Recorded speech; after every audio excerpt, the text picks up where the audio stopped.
समस्त को नमस्कार। ख्रीष्टर प्रिय भाई एवं भनी माने गत भिडियो मु आपण मानकु कहितली जे नेक्स्ट टॉपिक जोड़ा आसीबो आ सेटा मध्य ख्रीस्टियन विरोधी मानक पर आधारित आ जतबेले से माने प्रभु जीशु ख्रीष्ट को कंटापिटा बा पाल भूत बोली से माने कहि थांते आ जो माने प्रभु जीशु ख्रीष्ट को कंटापिटा कहिकी से परिहास करि थांती आ सेमानक विषय ऑलरेडी वीडियो मो चैनल रे अछि आपण जाके देखि परिबे। रिसेंटली आ मु मध्य या कहितली जे पालभूत बोली जो माने कहंती प्रकृत रे पालभूत किए ताको आमे प्रूफ र सहित आमे माने आलोचना करिबा बा मु आपन को पूरा प्रमाण र सहित मु आपन को देखैबी जे प्रकृत रे पालभूत किए प्रभु जीशु ख्रीष्ट ना आउ किए। तबे प्रिय बंधुगण चलतु केतोटी पालभूत को मु आपण मानकु देखैबी।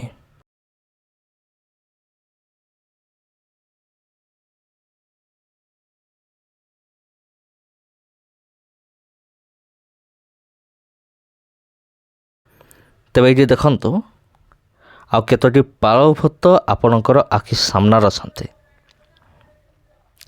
तबे प्रिय बंधुगण एमाने होचंती गुटे गुटे पालभूत आ एमाने होचंती गुटे गुटे पालभूत आ मूर्ख अंधभक्त माने एई भली पालभूत मानकु पूजा करि थांती। निजे पालभूत को पूजा करिकी उल्टा आम उपरे सेमाने दोष लगांती बा सेमाने आमको क्रिटिसाइज करंती जे तुमर जीशु ख्रीष्ट होचंती पालभूत। किंतु असल कथा कौन आ जोटा कि अंधभक्त माने जानते नहीं कि बा एमिति किछि लोक माने असंती समाने जानते नहीं। असल कथा होची ख्रीस्टियन लोक माने केबे भी मूर्ति पूजा करते नहीं। जे कौन सी मूर्ति हो एपरिकी प्रभु जीशुଙ୍କର मूर्ति भी होना कहीं सेमाने ताकू पूजा करते नहीं। कारण पवित्र धर्मशास्त्र बाइबल रे मूर्ति पूजा करिबा संपूर्ण रूपे निषेध अटे। कारण वाक्य कहे ईश्वर आत्मा अटंती आ जो माने ताहांकर उपासना करंती सेमाने सत्य एवं आत्मा रे उपासना करिबा आवश्यक। तबे ईश्वर आत्मा अटंती। ईश्वर कौन से रूपे पत्थर नुहंती। ईश्वर को आमे मूर्ति सहित तुलना करि परिबा नहीं। से मूर्ति नुहंती आ से कौन सी गच्छ नुहंती कौन से सृष्ट वस्तु नुहंती। परमेश्वर सृष्टिकर्ता अटंती।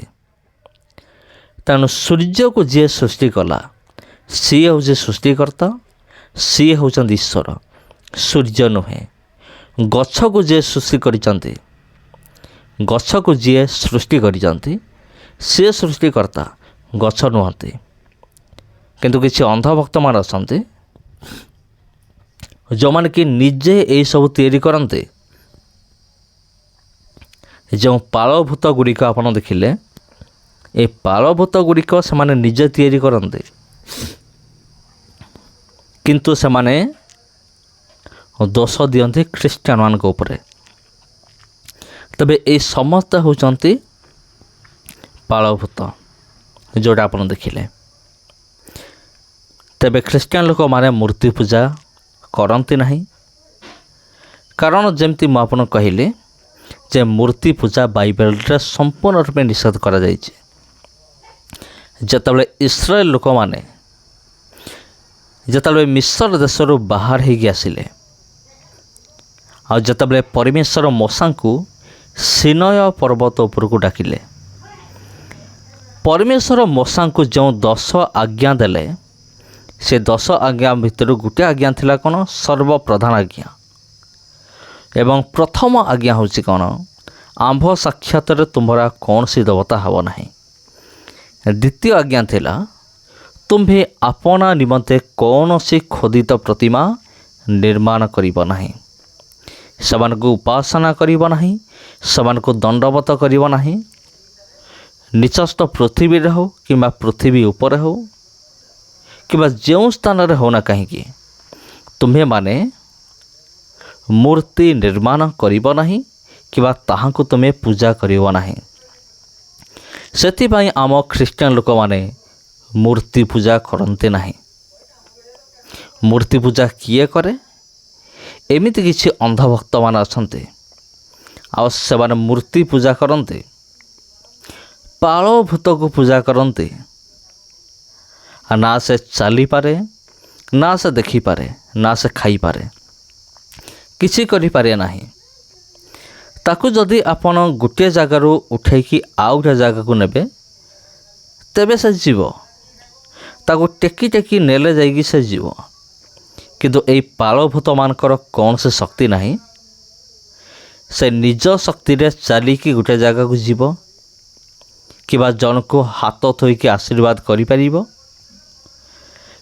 କିମ୍ବା ଶତ୍ରୁ ସହିତ ଯୁଦ୍ଧ କରିପାରିବ କିମ୍ବା ଦେଖିପାରିବ କିମ୍ବା ଶୁଣିପାରିବ। ଆଉ ଏଇ ବିଷୟରେ ବାଇବେଲରେ ଆଉ ଗୋଟେ ଇଣ୍ଟରେଷ୍ଟିଂ ବିଷୟ ଲେଖା ଅଛି। ସେମାନଙ୍କର ଚକ୍ଷୁ ଅଛି, ମାତ୍ର ସେମାନେ ଦେଖନ୍ତି ନାହିଁ। ସେମାନଙ୍କର କର୍ଣ୍ଣ ଅଛି, ମାତ୍ର ସେମାନେ ଶୁଣନ୍ତି ନାହିଁ। ସେମାନଙ୍କର ନାସିକା ଅଛି, ସେମାନେ ଆଘ୍ରାଣ କରନ୍ତି ନାହିଁ। ସେମାନଙ୍କର ଚରଣ ଅଛି, ସେମାନେ ଗମନ କରିପାରନ୍ତି ନାହିଁ। ସେମାନଙ୍କର ହସ୍ତ ଅଛି, ସେମାନେ ସ୍ପର୍ଶ କରିପାରନ୍ତି ନାହିଁ। ଯଦି ଆପଣ ଏହି ପାଳଭୂତ ଗୁଡ଼ିକୁ ଯଦି ଆପଣ ଦେଖିବେ, ଏମାନଙ୍କର ସବୁକିଛି ଅଛି। ହାତ ଅଛି, ଗୋଡ଼ ଅଛି, ଆଖି ଅଛି, ନାକ ଅଛି, ସବୁକିଛି ଅଛି। କିନ୍ତୁ ଏମାନେ ହେଉଛନ୍ତି ନିର୍ଜୀବ। ଆଉ ଏ ନିର୍ଜୀବ ବସ୍ତୁକୁ ଅନ୍ଧଭକ୍ତମାନେ ପୂଜା କରନ୍ତି। ପାଳଭୂତକୁ ଏମାନେ ପୂଜା କରନ୍ତି। ଓଲଟା ସେମାନେ ଖ୍ରୀଷ୍ଟିଆନିଟିକୁ ନିନ୍ଦା କରନ୍ତି। ଦେଖ, ତୁମ ଯୀଶୁ ହେଉଛନ୍ତି ଗୋଟେ ପାଳଭୂତ। କିନ୍ତୁ ଅସଲରେ ଆପଣ ଦେଖିଲେ ପାଳଭୂତ କିଏ? ଆଉ ଏଇ ବିଷୟକୁ ନେଇକି ଆପଣ କ'ଣ ଚିନ୍ତା କରୁଛନ୍ତି କମେଣ୍ଟ କରିକି ନିଶ୍ଚିନ୍ତ ଭାବରେ ଜଣାଇବେ। ହଁ ପ୍ରିୟ ବନ୍ଧୁଗଣ, ତେବେ ଖ୍ରୀଷ୍ଟରେ ପ୍ରିୟ ଭାଇ ଏବଂ ଭଉଣୀମାନେ, ସମସ୍ତଙ୍କୁ ପ୍ରଭୁ ଯୀଶୁଙ୍କର ବହୁମୂଲ୍ୟ ନାମରେ ମୋର ଆନ୍ତରିକ ନମସ୍କାର। ଆଉ ଆଜି ପାଇଁ ଏତିକି। ଆଉ ପୁଣି ଥରେ ଭେଟ ହେବା ଆପଣ ସହିତ ଆଉ ଗୋଟେ ଭିଡ଼ିଓରେ, ଆଉ ଗୋଟେ ଅଧ୍ୟାୟରେ। ଯଦି এই ଭିଡ଼ିଓ ଆପଣଙ୍କୁ ଭଲ ଲାଗିଥାଏ, ଭିଡ଼ିଓକୁ ନିଶ୍ଚିନ୍ତ ଭାବରେ ସେୟାର କରନ୍ତୁ। ଯଦି ଆପଣ ଚ୍ୟାନେଲକୁ ପ୍ରଥମ ଥର ପାଇଁ ଆସିଛନ୍ତି, ଚ୍ୟାନେଲକୁ ସବସ୍କ୍ରାଇବ୍ କରନ୍ତୁ। ସମସ୍ତଙ୍କୁ ନମସ୍କାର। ପୁଣି ଭେଟ ହେବା ଆପଣ ସହିତ ଆଉ ଗୋଟେ ଭିଡ଼ିଓରେ, ଆଉ ଗୋଟେ ଅଧ୍ୟାୟରେ।